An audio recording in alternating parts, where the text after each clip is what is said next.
Hey, what's going on, guys? X here, and today we're taking a look at the Star Wars 6-inch Blackline Series ToysRus exclusive Clone Commander Gree.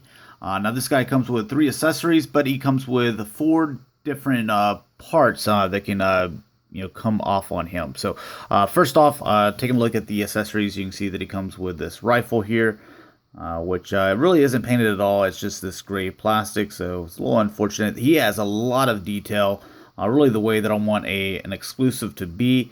But on the weapons, really nothing. But that's something that we've kind of seen throughout this line, so it's not really surprising me. Then you have the blaster here that you can see the same thing as just the gray plastic, no detail or other paint added to it whatsoever. So just moving right along. Then you come with the binoculars. So you can see that there's a little bit of paint here. You can see the black here where you put up against his eyes, and then you can see some green paint throughout here. So that's pretty much it on that. So, but a cool little accessory that we can plug in there. Now, the other piece that I told you that's not necessarily an accessory, but a piece that can come off is this back piece. So earlier I was moving his head. I didn't know that this was going to be able to come off. I was moving his head back and forth, and this popped off. I thought I was like, oh my god, I already broke it. But fortunately, they made it to where you can just take this thing off, and it'll just plug in and plug right back in. Plug out and plug back in. So I think that's something that I wish a lot more figures would do. Stuff like this that could be very breakable, being long, and it's a hard plastic. It's not a soft good. That'll be easy to break. That it's something that, hey, let's just take it off and then we can put it back in. I really like that about this figure. So, but we'll put that off to the side and focus on the figure itself. So, starting off with the head, a lot of nice paint detail. You can see that you kind of have this two-tone. So you have this bright kind of pearl looking or metallic looking green for the visor. Then you have a lighter green over here, and then some kind of like grayish looking green around this. Then you have this silver paint, some white paint, some black paint, another off-white looking, which looks like it's the regular clone trooper helmet, this off-white. Then you have this bright white here. So a lot of paint involved in just the helmet here. And then you get to kind of the chest area. You can see that you've got this like kind of a dark green, kind of a hunter green, and then you can see all these like green scratches all over him. You can see these silver scratches all over him, a couple of stripes here. So I like the way that turned out, and it's all the way on the ribs as well. So lots of detail. Same here on the back. You can see this dark green and then some of this lighter green just kind of scuffed up all over them. I love this. This is the way that you should do it exclusive. Looks amazing. It looks like it was like customized.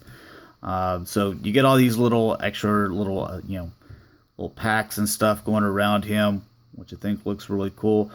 Then you get to the arms. You can see that there's a nice green here, and then you can see that it's got silver where it looks like it's all scuffed up. And then again, down here it looks like this is supposed to be more of kind of a camouflage, but again you have some like brown scuffs. So it's not exactly clean either. So I really like that about him. He seems like he's seen quite a few battles. Some more camo and scuffs here at the crotch, the back end as well. You can see the legs kind of have that same camo. I just really like the way this figure came out. So some more brown paint going around here with the strap. You get the silver, and also the scuffs there at the knee pads, and then this has got just kind of clean, from the boots down. It's a little bit clean, but I really like the way that this guy turned out. Very pleased with him. As far as articulation, same as all the other ones. I had moves front and back, and then you have the rotation there. The helmet's kind of thick, so you're not really going to get any side to side poses for the most part. The shoulder pads, we've seen some where the shoulder pads will dip in inside to where you can get that movement, or they will be loose up here to where they'll go over this kind of collarbone area. But this does not have either one of those. I try to figure out a way so I can get the arms to bend out a little bit more. They don't go over the collarbone, and they don't go under it. So this is about as far out as you're going to be able to move the arms. So Just kind of a little heads up on that. They do rotate here. We already showed the in and out. You do have the bicep cut instead of the elbow rotation. So it's the bicep cut, and then the elbows, they have, this little, kind of a double joint, but still really only gives you 90 degrees there. So then you have the wrist, which this rotates. This goes up and down. This one over here goes left to right. The rest is the same. Ab crunch area. Get all that movement there. Legs back and forth. They go in and out. You have the thigh cut on both sides. You have the double jointed knee, so you're almost going to get 180 there. And then you have the feet, which go forward and rotate. Not really back, because you have this part right here that kind of hinders that a little bit. But a really solid figure. Excuse me.